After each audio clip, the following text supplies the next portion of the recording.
Hello friends, welcome back to our YouTube channel. Most probable 60 questions का part 3 आपके सामने है एज प्रॉमिस्ड यस्टरडे। और ये क्वेश्चंस बहुत रिसर्च के बाद बनाए गए हैं, लाइटली लेने की भूल मत कीजिएगा, बहुत इंपॉर्टेंट है। तो पहला क्वेश्चन है, which among the following district of MP has the highest female literacy rate. देखिए, अगर लिटरेसी रेट की बात करें कि एमपी का लिटरेसी रेट कितना है ओवरऑल, तो 69.32 है, 69.32। अब अगर पूछे कि मेल लिटरेसी रेट कितना है तो दैट इज़ 78.73। अगर फीमेल पूछे तो दैट इज़ 54.69। अब इससे अगर कुछ भी टिपिकल बनाएगा तो वो मेल फीमेल हाईएस्ट लो में जाएगा। लो की बात अगर मेल फीमेल दोनों में करता है तो दोनों केस में अलीराजपुर ही आएगा। अब हाईएस्ट की बात मेल फीमेल में करें तो हाईएस्ट की अगर मेल की बात करेगा तो जबलपुर और इंदौर संयुक्त रूप से हैं। जबलपुर और इंदौर मेल लिटरेसी रेट में हाईएस्ट पे एक तरीके से संयुक्त रूप में है। अब इतनी सारी बातें दिए गए क्वेश्चन से इतर हैं, मतलब क्वेश्चन में ये कुछ नहीं पूछा जो मैंने बताया। जो क्वेश्चन में पूछा है उसका करेक्ट ऑप्शन भोपाल होगा। Highest female literacy rate Bhopal में है, दैट इज 74.69। तो दिए गए प्रश्न का करेक्ट ऑप्शन भोपाल होगा। अलीराजपुर सबसे नीचे है, चाहे वो फीमेल लिटरेसी रेट की बात हो चाहे मेल लिटरेसी रेट की बात हो। और अगर हाईएस्ट लिटरेसी रेट ओवरऑल पूछा जाए किस डिस्ट्रिक्ट में है तो जबलपुर में है 81.81। जबलपुर में है 81.81 और अलीराजपुर में सबसे कम है 36.1%। कन्फ्यूज होने की ज़रूरत नहीं है, ऑलरेडी मैंने आपको बता दिया है कि अगर एमपी का ओवरऑल लिटरेसी रेट पूछा जाए तो 69.32 है, मेल लिटरेसी रेट पूछा जाए 78.73 है। ये सब कुछ एज पर सेंसस 2011 है। और ये मान के चलिए कि अगर आप वहाँ पे नॉन टेक पोर्शन में सच में मार्क्स लाना चाहते हैं 30-35 के इर्द गिर्द, तो आपको ये चीज़ें याद रखनी होंगी। अब वो कैसे आप रख पाएँ वो आपके ऊपर निर्भर है। चलिए अगले क्वेश्चन की बात करते हैं। अगला क्वेश्चन है, which district of MP has the least populated density as per census 2011। अगर 2011 के सेंसस की बात की जाए कि उसके हिसाब से कौन सा एमपी का डिस्ट्रिक्ट है जो लीस्ट पॉपुलेटेड डेंसिटी के थ्रू आता है। तो देखिए, लीस्ट पॉपुलेशन और लीस्ट पॉपुलेटेड डेंसिटी में अंतर होता है। लीस्ट पॉपुलेशन का मतलब वहाँ की पॉपुलेशन कितनी है मिनिमम फॉर्मेट में, और डेंसिटी का मतलब 1 किलोमीटर स्क्वायर में कितने लोग रह रहे हैं। तो अगर हमने याद करने के लिए आपको एक ट्रिक बना दी है, H D and I B. H D and I B, H का मतलब है हरदा, डी का मतलब है डिंडोरी, आई का मतलब है इंदौर, बी का मतलब है भोपाल। अगर वो पूछे लीस्ट पॉपुलेशन किसकी है डिस्ट्रिक्ट में तो हरदा की है, दैट इज 5,70,465। और अगर पूछे लीस्ट पॉपुलेटेड डेंसिटी किसकी है तो जो क्वेश्चन पूछा उसका आंसर डिंडोरी होगा, और वो कितनी है 94 पर किलोमीटर स्क्वायर। अगर यही क्वेश्चन मैक्सिमम के फॉर्मेट में कन्वर्ट हो जाए तो इंदौर जो है मैक्सिमम पॉपुलेशन में है, 32,76,697 लोग रहते हैं। और अगर पूछा जाए मैक्सिमम पॉपुलेटेड डेंसिटी तो 854 पर किलोमीटर स्क्वायर के हिसाब से आपका भोपाल जो है वो मैक्सिमम पॉपुलेटेड डेंसिटी के रूप में एज पर सेंसस 2011 आएगा। इन दोनों में से एक क्वेश्चन आपको वहाँ 100% मिलेगा। अगले क्वेश्चन की तरफ बढ़ते हैं। अगला क्वेश्चन है, Jhingurda temple is located in which district of MP. Jhingurda temple बहुत फेमस है, ये यूपी एमपी बॉर्डर पे पड़ता है। और अगर पूछा जाए किस डिस्ट्रिक्ट में है तो ये सिंगरौली डिस्ट्रिक्ट में है। ये एक्चुअली में हनुमान जी का मंदिर है। और किन पहाड़ियों में स्थित है तो ओडी पहाड़ियों में स्थित है। यहाँ पे एक कथा मतलब एक प्रथा प्रचलित है कि सबसे पहले यहाँ लड्डू वगैरह कुछ नहीं चढ़ाया जाता, नारियल को चढ़ाया जाता है, तो कोकोनट को चढ़ाया जाता है। यहाँ पे एक ओडी मेला भी लगता है दीपावली के त्यौहार पे, वो 10 दिन तक चलता है। तो ये चीज़ें इससे रिलेट करके थी जो अपने आप में काफ़ी इंपॉर्टेंट है। अगले क्वेश्चन की तरफ बढ़ते हैं। अगला क्वेश्चन है, famous poet Makhanlal Chaturvedi was also known as Mahatma pure soul Indian soul दादा। माखनलाल चतुर्वेदी को एक भारतीय आत्मा के रूप में नाम दिया गया, एक भारतीय आत्मा कहा जाता है। तो हो सकता है इंडियन सॉल की जगह भारतीय आत्मा लिख के आ जाए, इंग्लिश में भी लिख सकते हैं भारतीय आत्मा।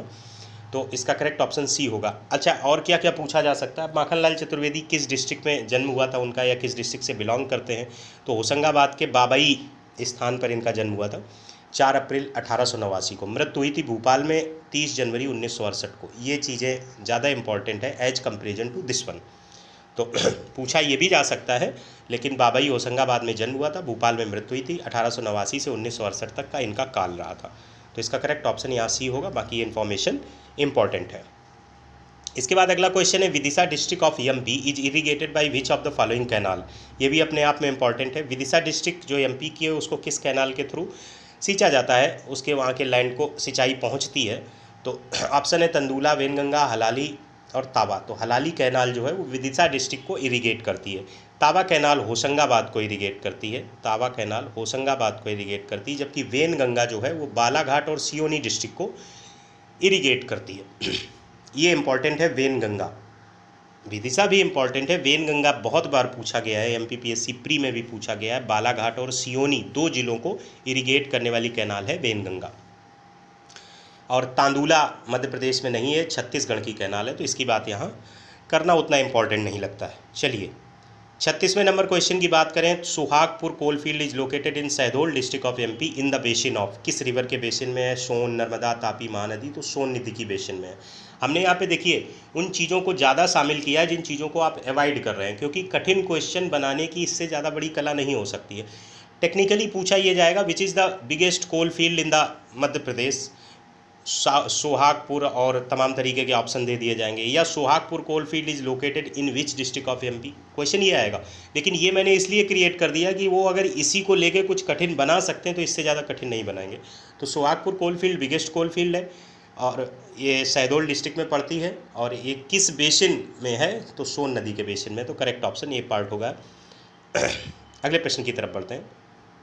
अगला प्रश्न है on 4 April 2021 doctor Keshav Rao Sadashiv Musalgaonkar have been awarded by, इन्हें कौन सा अवार्ड मिला? 23rd national Krantiveer award, 22nd national Krantiveer award, 19th Eklavya award, 20th Eklavya award. देखिए डॉक्टर केशव राव सदाशिव मूसलगांवकर को 23rd नेशनल क्रांतिवीर अवार्ड मिला है। अच्छा, 22वां किसको मिला है? सीमा समृद्धि कुशवाहा को। ये एमपी से ही रिलेट करके है, और ये डॉक्टर केशव राव सदाशिव ये ग्वालियर डिस्ट्रिक्ट से बिलोंग करते हैं, ग्वालियर डिस्ट्रिक्ट से बिलोंग करते हैं। अवार्ड में और क्या क्या पूछा जा सकता है, स्पेशली एमपी के अगर पॉइंट ऑफ व्यू में बात करें तो 2020 में जो एमपी गवर्नमेंट ने अवार्ड घोषित किए हैं उसमें 13 एकलव्य अवार्ड हैं, 10 विक्रम अवार्ड हैं, 3 विश्वामित्र अवार्ड हैं, 1 लेट प्रभाष जोशी अवार्ड है, 1 लाइफ टाइम अचीवमेंट अवार्ड है। जिनकी संख्या 13 और 10 है वो कम पूछे जाएंगे या शायद ही पूछा जाए, और अगर जो पूछे जा सकते हैं वो 3 विश्वामित्र, 1 लेट प्रभाष जोशी और 1 लाइफ टाइम। तो हम उन्हीं पे नज़र डाल लेते हैं। देखिए विश्वामित्र अवार्ड की अगर बात करूँ तो ये मिले हैं 3 लोगों को, इंडिविजुअल और ग्रुप कैटेगरी मिला के 3 लोगों को मिले हैं, वीरेंद्र दाबास, रिचपाल सिंह सलारिया और डॉक्टर हबीब हसन। वीरेंद्र दाबास जो है पैरा स्विमिंग और पैरा एथलेटिक्स में इनको ग्वालियर के हैं मिला है, और रिचपाल सिंह सलारिया आर्चरी के हैं, जबलपुर से बिलोंग करते हैं, आर्चरी फील्ड में मिला है, और ग्रुप कैटेगरी में डॉक्टर हबीब हसन को मिला है। तो ये विश्वामित्र अवार्ड हो गए। इसके बाद अगर लाइफ टाइम अचीवमेंट की अवार्ड की जाए तो ये बहुत इंपॉर्टेंट है, एज इट इज पूछा जा सकता है। अभय छजलानी को मिला है, जिन्हें पद्मश्री भी मिला है, जिन्हें पद्मश्री से भी नवाजा गया है। इसके बाद अगर बात करें Shri late Prabhash Joshi sport award किसे मिला है? Shri late Prabhash Joshi sport award मिला है वैष्णवी कहर को, ये मालाखंब उज्जैन से बिलोंग करती हैं। Olympic hockey player of the state Vivek Sagar, जो कि शायद इसके ओलंपिक के हिस्से भी रहे थे जिसमें कांस्य पदक जीता था भारत ने, इनको स्टेट के बेस्ट विक्रम अवार्ड से सम्मानित किया गया है। तो ये अवार्ड इंपॉर्टेंट थे। अगले क्वेश्चन की तरफ बढ़ते हैं। अगला क्वेश्चन है the area of reserve forest in MP is how much part और percentage of recorded forest area in the state. देखो इसको समझ लीजिए, जो फॉरेस्ट एरिया एमपी स्टेट में है वो जिन डिवीजन में बटे हुए हैं वो है रिकॉर्डेड, रिजर्व, प्रोटेक्टेड और अनक्लास्ड। जो रिकॉर्डेड है वो है 94,689 स्क्वायर किलोमीटर, और ये अपने आप में 30.72% of geographical area of MP है। जो आपका रिकॉर्डेड फॉरेस्ट एरिया है वो 30.72% of total geographical area of MP है, और जो रिजर्व, प्रोटेक्टेड और अनक्लास्ड फॉरेस्ट एरिया है वो इस रिकॉर्डेड के अलग अलग परसेंटेज हैं। रिजर्व की बात किया जाए तो ये 65.36% ऑफ 94,689 है।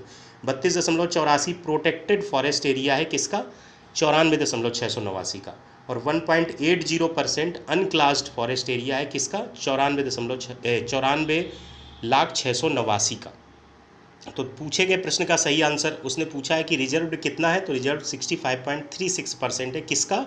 इसका। और अगर पूछ दिया जाए कि अगर यहीं पे कोई क्वेश्चन बना दे कि reserve forest area total geographical area का कितना होगा, तो 30.72 तो टोटल का ये हो गया, और उसका 65.36 आप कैलकुलेट करके निकाल लीजिए। 21 के इर्द गिर्द कुछ आएगा। तिछक 355, तिछक 18, 1 19, हाँ वही 20 पॉइंट समथिंग या 21 पॉइंट समथिंग इसके इर्द गिर्द आएगा। तो वो शायद ही पूछा जाए, ये तो फिर वो हो जाएगा मैथमेटिक्स, इसमें और ज़्यादा लग जाएगी। ये ऑलरेडी अपने आप में थोड़ा कठिन क्वेश्चन है। बाकी बहुत ज़्यादा अगर आपसे पूछा जाएगा तो यही पूछा जाएगा कि जो रिकॉर्डेड है वो जियोग्राफिकल एरिया का कितने % है, वो 30.72 है। या ये पूछ लेंगे जो जियोग्राफिकल एरिया का मतलब जो रिकॉर्डेड एरिया है वो कितना है, तो 94,694,689 स्क्वायर किलोमीटर। तो इसमें कंफ्यूज मत होइए, ये वही क्वेश्चन है जिनको आपको छोड़ के आना होता है जनरली, बट अगर आप इस तरीके से चीज़ों को देख लेंगे तो शायद न छोड़ें। इसके बाद अगला क्वेश्चन है, which of the following software program filters all the data coming through the internet. बिल्कुल सिंपल है, फायरवॉल का काम होता है फिल्टर करना जो data coming through the internet आता है। अगला क्वेश्चन है, बच्चों वाला क्वेश्चन है, convert the binary number into decimal. ये जरूर पूछा जाएगा, decimal to binary, binary to decimal. एक तरीका जान लीजिए, उसी से सब कुछ हो जाता है। आप बाइनरी नंबर कुछ भी ले लीजिए, ABCDE, ठीक है, और इसको हम डेसिमल में कैसे कन्वर्ट करेंगे, लास्ट वाला जो डिजिट है उसमें 2 की पावर 0 से इधर की तरफ हम असेंडिंग ऑर्डर में बढ़ेंगे। इसमें 2 की पावर 1, अगले वाले में 2 की पावर 2, अगले वाले में 2 की पावर 3, ऐसे गुणा करते चले जाइए और बीच में समेशन कर दीजिए। तो जो भी नंबर आ जाएगा that will be in decimal. उसको हम इम्प्लीमेंट कर देते हैं। देखिए 0 में 2 की पावर 0 का गुणा होगा तो 0 हो जाएगा, प्लस 1 में 2 की पावर 1 का गुणा हो जाएगा तो 2 हो जाएगा, प्लस 0 में गुणा होगा 2 की पावर 2 का तो 0 हो जाएगा, 0 में गुणा होगा 2 की पावर 3 का तो 0 हो जाएगा, फिर 1 में गुणा होगा 2 की पावर 4 का तो 16 हो जाएगा, फिर 1 में गुणा होगा 2 की पावर 5 का तो 32 हो जाएगा। अब आप जोड़ लीजिए, 16 2 18 32 50 हो जाएगा। तो करेक्ट ऑप्शन बी पार्ट हो जाएगा। अगर मान लो वो कह देता है यहीं पे क्वेश्चन कि 50 को बाइनरी नंबर में कन्वर्ट करो, तो आपके सामने ऑप्शंस होंगे इस तरीके से, आपके सामने इस तरीके से ऑप्शंस होंगे, तो उन ऑप्शंस में उठा उठा के आपको रखना होगा। कोई कठिन नहीं है। अगर इसका भी प्रोसीजर होता है कि आप उससे उसको बदल दें, उतना ही टाइम कंज्यूम होगा। तो एक तरीका याद रखिए, तो उसमें कोई दिक्कत नहीं आएगी। तो इसका करेक्ट ऑप्शन 50 हो जाएगा। इसका करेक्ट ऑप्शन 50 हो जाएगा। अब अगले क्वेश्चन की तरफ बढ़ते हैं। अगला क्वेश्चन है, in which of the following years India is going to host G20 summit and where. बहुत इंपॉर्टेंट क्वेश्चन है। G20 समिट इंडिया कब होस्ट करेगा और कहाँ होस्ट करेगा। 2022 गुजरात, 2023 केरला, 2023 कर्नाटक, 2024 तेलंगाना। तो 2023 केरला कोच्चि में इंडिया G20 समिट होस्ट करेगा। अगर बात की जाए 2021 किसने होस्ट की थी, इटली ने होस्ट की थी। अगर पूछा जाए कि 2022 कौन होस्ट करेगा, बाली, इंडोनेशिया। इंडोनेशिया के बाली शहर में ये आयोजन होगा G20 का। कब G20 समिट बनी थी, तो 26 सितंबर 1999 को बनी थी। तब ये सब फाउंडिंग मेंबर के तौर पे थे, जिसमें इंडोनेशिया भी है, भारत भी है। अगर पूछा जाए कि जो बाली इंडोनेशिया 2022 में G20 समिट होनी है, उसकी थीम क्या रखी गई, तो रिकवर टुगेदर, रिकवर स्ट्रॉन्गर। और अगर कुछ पूछा जाए कि G20 समिट का चेयरमैन कौन है, तो जोको विडोडो, जो कि प्रेसिडेंट ऑफ इंडोनेशिया भी है। तो ये फैक्ट्स हमारे हिसाब से आपके लिए इनफ है। अगर any question comes from the G20, I think you will be able to solve that. अगला क्वेश्चन देखते हैं, when was national commission for protection of child rights established. तो ये 2007 में इस्टेब्लिश किया गया था नेशनल कमीशन। ये एक स्टैच्यूरी बॉडी है, नॉट ए कॉन्स्टिट्यूशनल बॉडी। तो national commission for protection of child rights was established in 2007। अगले क्वेश्चन की तरफ बढ़ें। अगला क्वेश्चन है, मध्य प्रदेश लघु उद्योग नियम वाज इस्टेब्लिश्ड इन। तो ये 1961 28 दिसंबर को इस्टेब्लिश किया गया था। अगला क्वेश्चन है, mineral policy was declared in Madhya Pradesh in the year.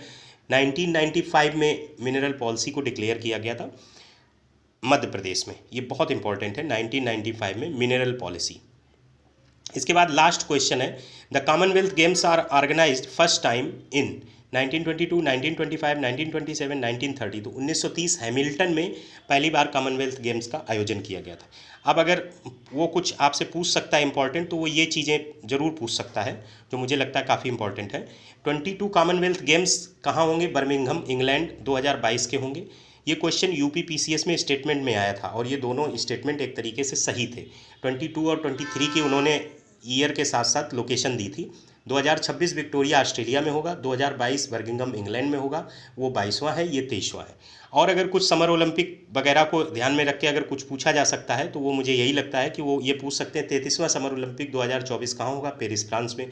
ज़्यादा लोगों को पता है। अगर थोड़ा और कुछ कठिन करेंगे तो 34th समर ओलंपिक्स 2028 कहाँ होगा, तो लॉस एंजल्स कैलिफोर्निया USA में होगा।